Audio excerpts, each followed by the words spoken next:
Hey everyone, today we've got stablecoins, we've got gold, we've got our boy Eric Crown, and somewhere in a quiet corner the NSA is making quantum-resistant cryptography. Everything just seems to sound cooler with quantum in its name, doesn't it? This is the cryptocurrency news with Giovanni. Stablecoins are on the menu for today. Binance has partnered with digital asset trust company Paxos to launch a USD-backed stablecoin called Binance USD or BUSD. The stablecoin has already received approval from the New York State Department of Financial Services and will be available for direct purchase and redemption on the Paxos platform at a 1:1 ratio to US dollars. This may not be the most exciting news in the world. I mean, we are talking about stablecoins after all. But it showcases Binance's ability to work within the US and particularly the New York regulatory system, which is not something many other companies are able to do effectively. Paxos certainly has experience working with the US regulations, as we'll see in a minute, so the partnership appears to be a fruitful one. It will also be interesting to see if Binance's Venus project will be able to navigate regulations with the same ease.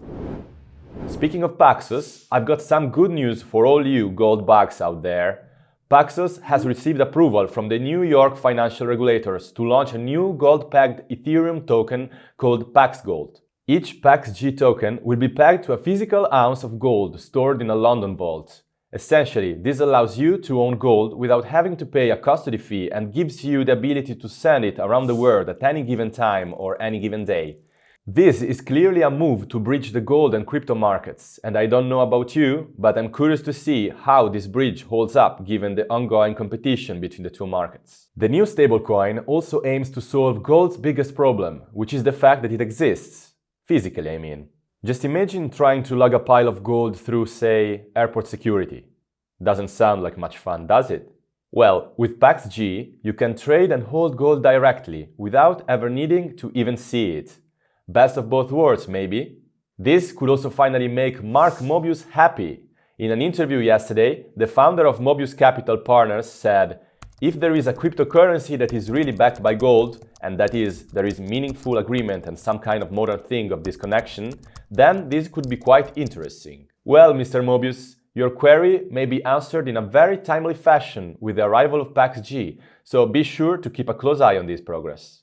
How do you guys think this gold-backed crypto will affect the crypto and gold markets? Crypto activist Joe Kernan offers another perspective by pointing out that there aren't really any fiat currencies that are backed by gold. So why would a crypto need to be backed by gold? Would it accomplish anything more than just linking the two markets? I guess the art of the issue is how far does our faith in the global economic system, be it bank, fiat or blockchain, really go? Where does your faith lie? In the physical, virtual, or somewhere in between? The US National Security Agency is working to build a quantum-resistant crypto, but it might not be in the way that you think. Even though quantum-resistant crypto sounds dope, the crypto bit actually stands for cryptography, not cryptocurrency. Still, blockchain technology is fundamentally based on cryptographic technology, so this could certainly impact our current systems. So, what exactly is quantum-resistant cryptography? Well, first we need to talk about quantum computing. Without getting too technical, let's just say that if quantum computers are ever fully developed, they would enable a drastic increase in computing speed and capacity. This could potentially render the security aspect of blockchain technology as useless. In fact, quantum computers could be so powerful that they would be able to unwind the encryptions that protect private cryptocurrency keys as they pass through the internet. Apparently, NSA officials are concerned that quantum computing might eventually represent a threat to US national security. I know, that sounds scary, but let's not panic. At least not until quantum computers are invented. Something big is moving on the Bitcoin blockchain. $1 billion worth of Bitcoin were moved to a single wallet on September 5th.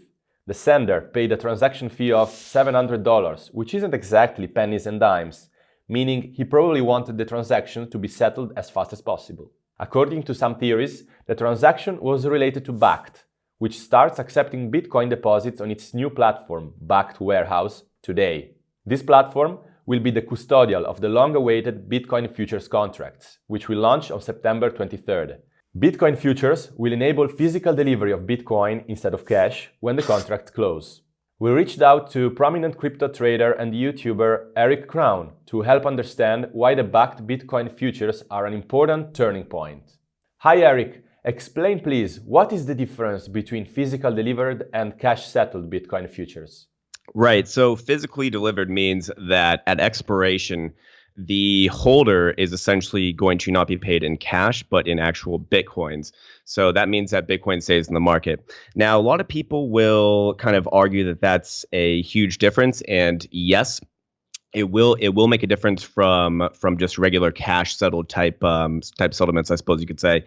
However, because this market doesn't operate in a vacuum, because everyone's doing arbitrage on all these different exchanges, the actual effect in reality probably won't be too much more noticeable. As any time that someone's trading on CMEs, for example, which are cash settled, they're going to be arbitraging or essentially marketing against some other index on Bitcoin. So they're always pointed in somewhere else and measuring things off Bitcoin to begin with. Okay. And what kind of impact will Bakkt Bitcoin futures have on Bitcoin price and the space in general? Bakkt is kind of a big deal. Again, just another more institutional grade venue offering Bitcoin trading essentially makes it easier for people to get into it. So by that metric, yes, just ease of access increases. Barriers are kind of shut down or brought down a little bit. We have more people trading. Thank you, Eric. See you next time. Also, guys, let's check how smart or lucky you are. Post your best guess for what the Bitcoin price will be on Monday, September 9 at 7 a.m. Eastern Time. The closest answer will win $50 worth of credit in our merch store. Post your guesses in the comments below. We will only accept comments posted before midnight on Sunday. And remember, only one guess per person. And for those who are less lucky, go check out the store and enjoy a 30% discount with the promo code in the description below. This has been Giovanni with the cryptocurrency news. Always remember to like, subscribe, and hodl. Cointelegraph. Like, subscribe, and hodl.